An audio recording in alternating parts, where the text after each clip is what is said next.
Assista esse vídeo até o final para você entender o que é traço de caráter oral e como se conhecer um pouquinho melhor. Vou começar mostrando esse quadro aqui que fica na minha parede, que retrata os 5 bonequinhos do filme Divertidamente, que também são os 5 traços de caráter. Vou sentar aqui para te explicar um pouquinho melhor. Alexa, apaga a luz da sala para ficar mais bonito aqui meu cenário. Então, o que a gente vai identificar agora? Que eu fiz 2 posts agora nos stories falando, cuidando do meu traço oral, meu traço de caráter oral. Todos nós temos 5 bonequinhos que moram dentro da nossa cabeça. Esses bonequinhos, assim como no filme, eles querem assumir o controle. O controle de quem? O nosso controle.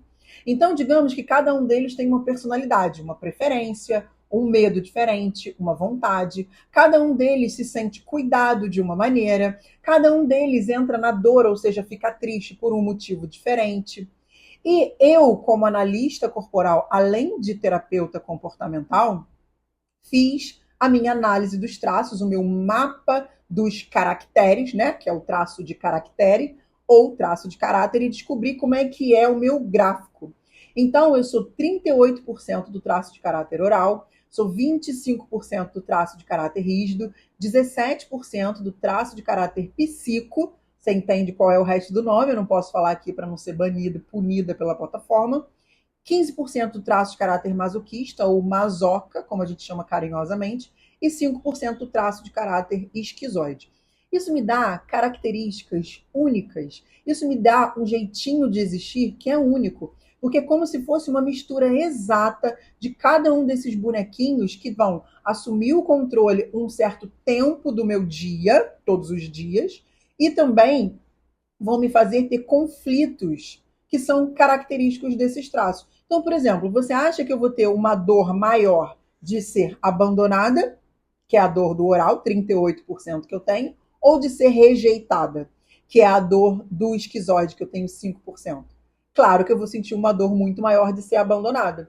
E aí, para eu não me sentir abandonada, ou para eu conseguir racionalizar quando essa dor vier, porque ela é uma dor existencial, ou seja, ela é minha, nata, ela sempre vai acontecer. Porém, eu preciso observar o que está acontecendo e falar: ah, meu traço está sofrendo. Entende? Lembra que eu falei que cada coisa faz o traço sofrer?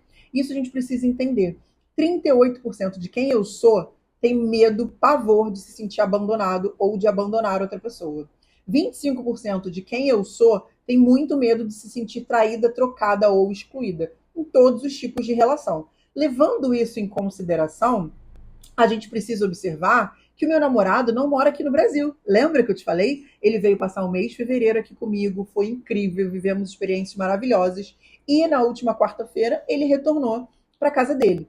E aí, qual que é a primeira coisa que eu vou sentir? Me abandonou.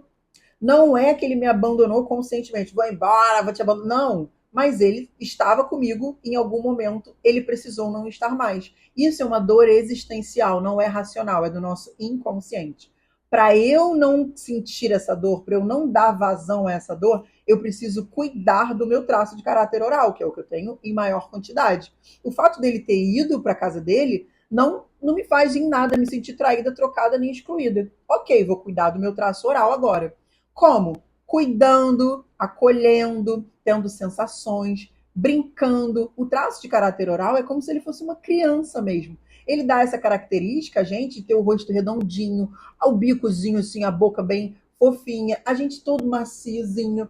Então, independente de você estar gordo ou você estar magro, o traço de caráter oral vai te dar essa sensação de que você quer um abraço, é um corpo gostoso de ser abraçado, justamente para não reviver a dor existencial de ter se sentido abandonado. Lembra a dor existencial? E lembra que os traços de caráter são um mecanismo de defesa para evitar a dor existencial? Se a minha dor é do abandono, que tem de mais gostoso nessa vida para a gente abraçar do que alguém fofinho, do que alguém com cara de criança. Por isso que eu vou fazer mês que vem, vou falar baixo, 40 anos e não parece. Claro que aqui também tem muito botox e muita felicidade, né? Mas para você ver, é uma alegria danada, é uma vontade de brincar, é uma vontade de viver. E eu tenho também o conflito menina-mulher, que é o conflito entre o traço de caráter oral e o traço de caráter rígido. Então, ao mesmo tempo que eu tô aqui, que eu sou mulherão, que eu sou toda séria, principalmente no meu outro trabalho de cirurgia plástica, eu sou toda séria e tudo mais, tem hora que eu sou uma criança. Vocês me viram ali fazendo caça-palavras com os meus vizinhos. A gente parou tudo para brincar. Então, quando eu cuido do meu cachorro, eu também estou alimentando o meu traço de caráter oral, de ser solícita, de cuidar, de acolher e também necessidade de receber isso. Quanto mais eu cuido do meu traço, menos eu sinto a minha dor. Ou seja, quanto mais eu estou no recurso, no superpoder do meu traço, menos eu sinto a dor do meu traço. Entende? É como se fosse uma balança mesmo. São inversamente proporcionais. Então, eu aproveito essa oportunidade aqui para te perguntar o quanto você conhece de você mesma. Ah, não, eu me conheço muito, mas aí eu te faço uma outra pergunta. Se você se conhecesse tanto assim, a tua vida estaria, de repente, do jeito que ela está hoje, independente de estar ótima ou estar ruim, tá? Não te conheço. Não sei quem está assistindo esse vídeo agora, mas também acredito que ele não tenha aparecido por você por coincidência, aparecido para você por coincidência. Alguma coisa tem que você precisa ouvir o que eu estou te falando. Então, busque conhecer quais são seus traços de caráter ou de caracteres. Nada tem a ver com, eu sou mau caráter. Não, é só uma nomenclatura. Assim como os nomes dos traços, masoquista. Não é quem gosta de sentir dor, quem gosta de sofrer. Não, é só uma nomenclatura que vem originalmente de um estudo de William Reich, que ele foi aluno do Freud e que ele criou essa nomenclatura e hoje em dia o Corpo Explica, que é um método através do qual eu me certifiquei para ser analista corporal, eles resolveram manter a nomenclatura para honrar a fonte do estudo. Então, aí eu continuo aqui te perguntando, o quanto você se conhece? O quanto você sabe quais são as suas necessidades? O quanto às vezes você se compara com outra pessoa que tem os traços totalmente diferentes que os seus e você quer ser igual a ela, mas você simplesmente não funciona igual a essa pessoa. Às vezes, gêmeos idênticos, eles não têm os mesmos traços de caráter na mesma quantidade. Por que isso? Porque eles viveram os mesmos fatos, mas eles tiveram percepções diferentes daquilo que estava acontecendo. Eu vou te dar um exemplo. Digamos que estejamos eu e você na rua, virados de frente para a rua, observando tudo que está passando. E aí acontece um acidente, um motoqueiro colide com um ônibus.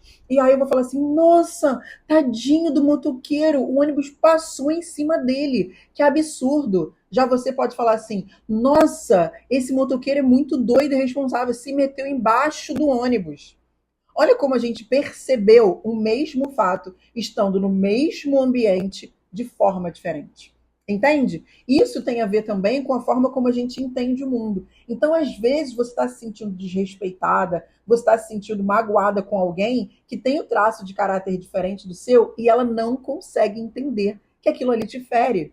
Entende? E aí vem o jeito da gente conseguir compreender como que a gente sente e como que o outro sente também, como que o outro funciona. Inclusive, eu tenho uma aluna que ela é muito oral e muito rígida igual a mim, então ela tem muita necessidade de tudo que eu falei, né? Acolhimento, sensação de conversar, de estar em evidência, de estar com pessoas, e ela é casada com um homem com traço de caráter esquizoide muito alto.